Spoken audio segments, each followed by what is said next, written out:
Саясий портреттерди дагы түзүп, Акылбек Жапаровдун жана биринчи биздин канайымдын Айгүл Жапарованын да портреттин түзгөнүңүздү билем да. Бул портреттерге элдин мындай реакциясы кандай болду? Чымчып сүйлөгөнгө аябай эме да. Нуржигит Кадырбеков жөнүндө эмне айта аласыз? Нуржигит Кадырбеков Алсыз жактары барбы? алсыз жактары onun кайрылуунун жетиси калп болуп чыгат. Биринчи жолу жолугуп аткан адамдарчы. Эгерде бир нерсе жакпай калса, биз сразу эле мынтебиз карасак.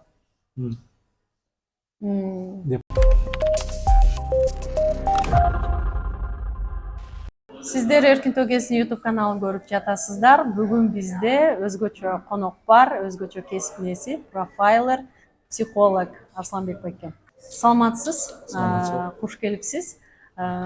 Сиздин кесип өтө мындай кызыктуу.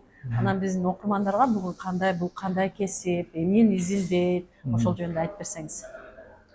Кыска түрдө айтсак, негизи профайлинг методикасы калыптанганына бул кайсы 19-кылымдын 2 бөлүгүнөн башталыш.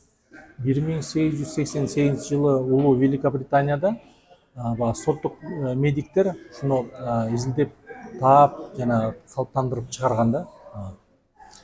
Кийин бул методиканы Израиль атайын кызматтары баягы толуктап ачыкка чыгарганда.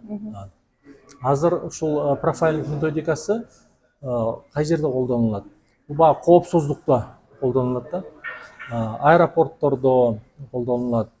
Баягы адам көп жерлерде массалык түрдө жүргөн адамдар ошол жерде колдонулат. Анан баягы психологиялык портреттерди түзүүдө адамдын келбети, тышкы келбети боюнча психологиялык портреттерди түзүү боюнча ушул нерсе колдонулат да, методикасы колдонулат. Демек, сиз адамды сырткы келбетине карап, эмоциясына карап, дагы башка бир мисалы үчүн кийингенине деле карап, баскан турганына деле карап, адамдын психологиялык портретін түзөт экенсиз да, ошондойбу? Ооба, эң туурада бул баягы профайлингдин эмеси объекти катары адамдын өзүнүн баягы тышкы келбети, адамдын конституциясы, баягы арык чырай адамбы, толук адамбы, же болбосо баягы спорт жагынан баягы эметилген адамбы, телосложениясы аябай развитыйбы, кийингени, кийимдин фасону, түсү, сүйлөгөн сөздөрү, кол кыймылдары,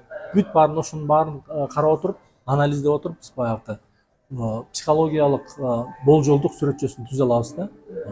Анан негизи профайлингдин эң бир эмеси, багыты бул баягы калпты билип таануу. Маңдайында отурган адамды баягы суроолорду берип отуруп, ушул калпты тастасак болот. Айтып тастыктап, далилдеп бере алабыз да. Бул аспапсыз калпты билип таануу методикасы. Психолог экенсиз да. Ооба. Анан ушул профайлинг илиминде Кыргызстанда сиз жалгыз экенсиз да, ушул туурабы? Мен баягы тилекке каршы 16-жылдан бери иштеп келатам профайлингде. Азырынча жалгыз. Окуучуларым бар, бирок азыр алар эметиш үчүн, чыгып иштеш үчүн дагы эле көп убакыт бар да. Сиз аларды үйрөтүп турасыз да, кантип ошол илимди үйрөтөсүз? Алар менен байланышым бар. Аларга баягы эметип турам, тапшырма катары жиберип турам. Анализ видео деп коет. Анан китепчелерди, методический баягы аспаптарды ошолорду жиберип турам. Байланышыбыз бар да. Сиздин Facebook баракчаңызды дайым көрүп турам. Жакында эле Владимир Путин менен Азербайжан президентинин экөөнүн жолугушуусу жөнүндө кандай мындай бир пикириңизди жаздыңыз да. Анан буга чейин сиз саясий портреттерди дагы түзүп, Акылбек Жапаровдун жана биринчи биздин канайымдын Айгүл Жапарованын да портреттин түзгөнүңүздү билем да. Бул портреттерге элдин мындай реакциясы кандай болду? Эми бул анализ лица деп коет профайлингде, анализ лица, адамдын тышкы келбетин анализдөө, анан видеолордун анализи, ошолордун баарын анализдеп отуруп, баягы болжолдук психологиялык сүрөтчөсүн түзө алабыз. Эми баягы реакциялар болду. жакшы эле реакциялар эле болду мындай. Туура Өтө деп, эми эмес, туура эле. айтыпсыз деген болду. Бул болжолдук сүрөтчүлөр да. Болжол. Бирок сиз эгерде бир адамды объект катары алсаңыз, аны тереңдеп отуруп, чындыгында эле анын кандай адам экендигин мындай аныктап чыга аласыз да, туурабы? Чарсак болот, ооба. Чарсак болот. Бизде саясий портреттер мындай аз да, журналистикада делечи. Анан мени саясатта эки адам кызыктырат. Мисалы үчүн Эльвира Сурабалдиева менен Нуржигит Кадырбеков. Бирде аларга ишеним артып кетет, бирде артпайт. Бул адамдардын кандай чыныгы, жүзү кандай экенин кантип билсе болот? Сизде барбы портреттери? Менин баракчамда политпортретте, Facebook'ta бул адамдардын сүрөтчөсүн түзгөм. Мисалы үчүн Эльвира Сурабалдиеванын. Эльвира Сурабалдиева бул айымдын сүрөтчөсүн түзгөм да бар. Бул жерде эме деп айтсак болот да. Орусча эгерде айтсак, акыл эси бар адам, аябай акыл эси бар адам, көп нерсеге жетишкен, стресске туруктуу, аябай стресске туруктуу. Так, бүт барындай көрүп, анализдеп турганга эмеси бар, данылары бар. Так, эрктүү, ойлобойм, эрктүү. Анан баягы эме деп коет, властный деп коет, властный деп. Баягы үй бүлөлүк абалда болобу, жумушта болобу, башкарганга аябай умтулган адам деп коет. Эгерде эрдин карапында эметсек, баягы сөзгө аябай чечен адам, Анан могу көздүн кырларынын бир эмелери бар, белгилери бар. Буну айтсак бул эме да, мындай аябай чымчып сүйлөгөнгө жакын адам. Аябай чымчып сүйлөгөнгө. Чымчып сүйлөгөн адамдардын көздөрү кандай болот? Могу көздүн кырында, четтери мындай эме болуп калат да. Чымчык мындай тырмакчалары бар. Ошолорго мындай эме крючок катары да. Ошо мындай чымчып сүйлөгөнгө аябай эме да. Нуржигит Кадырбеков жөнүндө эмне айта аласыз? Нуржигит Кадырбеков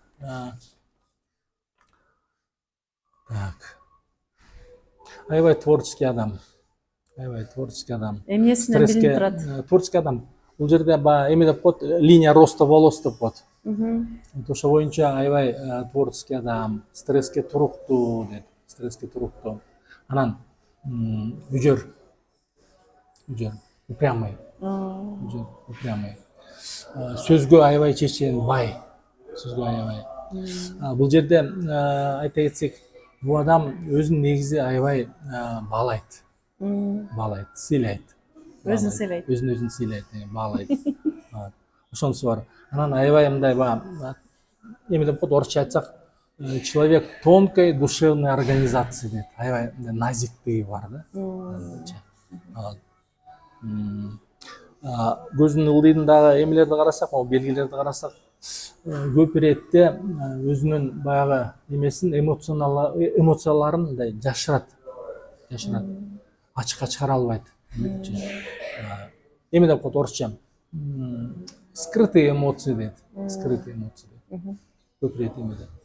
Позитивный бул адам. Жүрөгүндө оту бар. Окууга эмес, жүрөгүндө оту бар адам. Аны каяктан билдиңиз?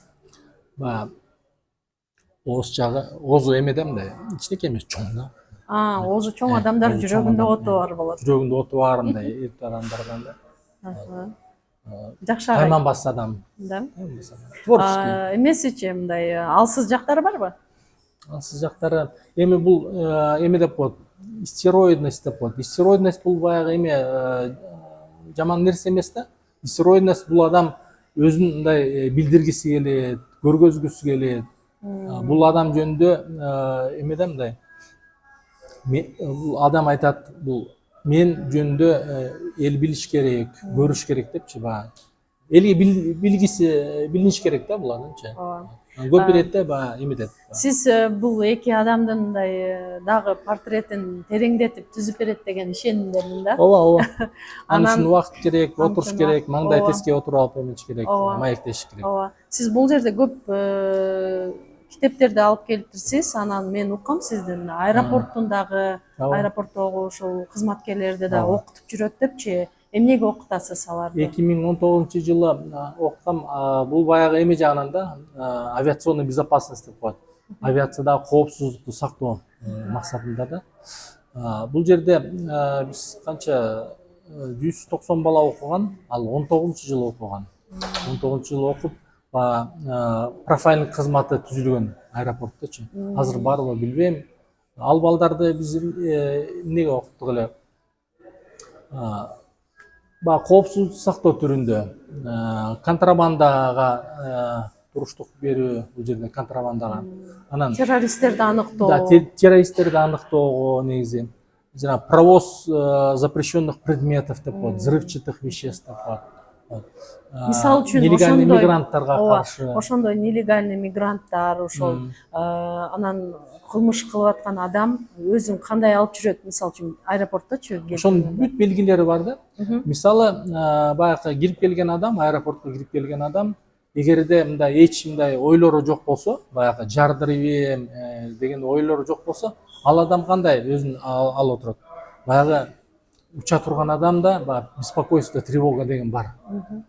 Улам паспортун ачып, билетин карап, время вылета, прилета анын баарын карап отуратындай. Тынчсызданат да адам. Бирок бул нормальный реакция деп коет да, стресс реакция. Бир оюнда жардырып тиги бу деген оюндары болуп, кара ойлору бар болсо, ал адам башкача болот. Анын өңү дагы башкача, турган, отурган кыймылдарын баары башкача да. Ошол белгилерге, бүт белгилерин биз атап беребиз, балдарга айтабыз, үйрөтөбүз. Анан ошонун баарын булар балдар билип отуруп, практика түрүндө пассажирлер келе атканда ошонун баарын карап туруп эметет да, айта алышат да. Бул баягы жөн стресске эметилген адам. Ал болсо бул жерде бир нерсе бар. Бул адам бир нерсени жашырып атат депчи. Ошол белгилерге үйрөтөбүз атайын да. Сиз могул жерде бир кыздын сүрөтү турат. Бул жалган боюнча окшойт, жалганды аныктоо Бул жерде биз эме деп айтабыз да, балдарга мен мисал айтам. Ол сүрөттү карап туруп айткыла дейм, кайсы эмоцияда, кайсы эмоционалдык абалда дебиз. Анан балдар карап туруп, баягы окуган балдар айтат, бул жерде дейт, дискомфорт деп коет. Дискомфорт, өзүн ыңгайсыз сезип аткан адам. Мисалы баягы биз эгерде мындай эч нерсеге дуушар болбой, бир нормальный отурсак, стресске дуушар болбосок, нейтральный позиция деп коет. Нейтральный позиция. Эгерде бир нерсе жакпай калса, биз сразу элементебиз, карасак деп камтып, анан баягы мага азыр аябай абдан бул биздин маегибиз мага жагып атат. Мен алдыга туруп мындай сүйлөп эметип атам. Бир нерсе жакпай баратса эле мен артка кетип калышым мүмкүн да, мынтипчи. Ошонун баарын баягы анализдейбиз да, карап. Бул сүрөтчөлөрдө ошондой, мен балдарга айтам, кайсы эмоционалдык абалда дейбиз. Бул сүрөттө кайсыл эмоционалдык абалда? Бул жерде баягы чарчап турган адам, баягы чарчап, анан баягы эмесе көңүлү жок адам да бул жердечи. Эме деп коет, отсутствует внимание деп коет да, сразу. Ооба, бул жердечи? Бул жерде баягы эме деп коет, эгерде эме болуп атса, мындай баягы чымырап турса, бул жерде дискомфорт деп коет. Дискомфорт, өзүн ыңгайсыз сезип аткан адам дейт. Мындай карап отуруп мындай деселе сразу эле да. Сиз ушундай бир чогулуштарга же бир жерге барганда ошондо адамдардын эмоциясын карагандан чарчабайсызбы? Жок. Ал жерге барганда же иштебей калабы сиздин кесибиңиз? Жок. Автобуста болобу, маршруткада болобу, достору болобу, тууган арасы болобу, баары деле ушул бул нерсени баягы эмете албайсың, өчүрө албайсың да. Карап отурасың. Адамдын эмоцияларын, булар канчалык түрдө бул эмоциялар баягы эме деп коет, искренний деп коет. Же болсо баягы жазалма эмоция депчи карасаң болот. Арсланбек мырза, биздин коомдо азыр биздин коомдун абалы кандай? Мына көчөдө жүрсөңүз деле сиз карап жүрөсүз мындай. Азыр биздин коом мындай стресс абалында деген мындай сизге ошондой туюлбайбы? Эми баягы кадимгидей эле биз баягы эмоцияларды издейбиз. Эмоция дискомфорта деп коет. Өзүн эмне үчүн ушул адам ыңгайсыз сезип атканынчы карап отурасың. Эгерде эки адам бири-бири менен сүйлөшүп отурса, бул адам калп айтып атса, бул адам угуп отурса, ошону карап отуруп эметесиң да. Бул калптын могу белгилери болуп турат. Бул адамга айткың келет. Калп айтып атат депчи. Сак болгула депчи. Бирок антпайсың да, карап отурасың баягы. Эмне себептен? Жаштар мына биринчи жолу жолугушуп атат жаштар. Бир 10 эменин 10 кайрылуунун 7си калп болуп чыгат. Биринчи жолу жолугуп аткан адамдарчы. Биринчи жолу баягы свиданияга келип аткан адамдардын 10 кайрылуусунун 7си калп болуп чыгат да. Анан эми бул баягы эме эле мындай нормальный эле эме состояние. Эмне дегенде адам бири-бирин кызыктырыш керек. Адам бири-бирин ишендириш керек. Ошонун баарын карап отуруп эле эметесиң, калптын белгилерин тастыктайсың, карап отурасың. Андайлар көп да. Рахмат сизге кызыктуу маегиңиз үчүн. Кесиңиздин артынан баар таба бериңиз. Сизге чоң рахмат. Силерге чоң рахмат, чакырып ушу маекти мүмкүнчүлүк бергениңизге рахмат.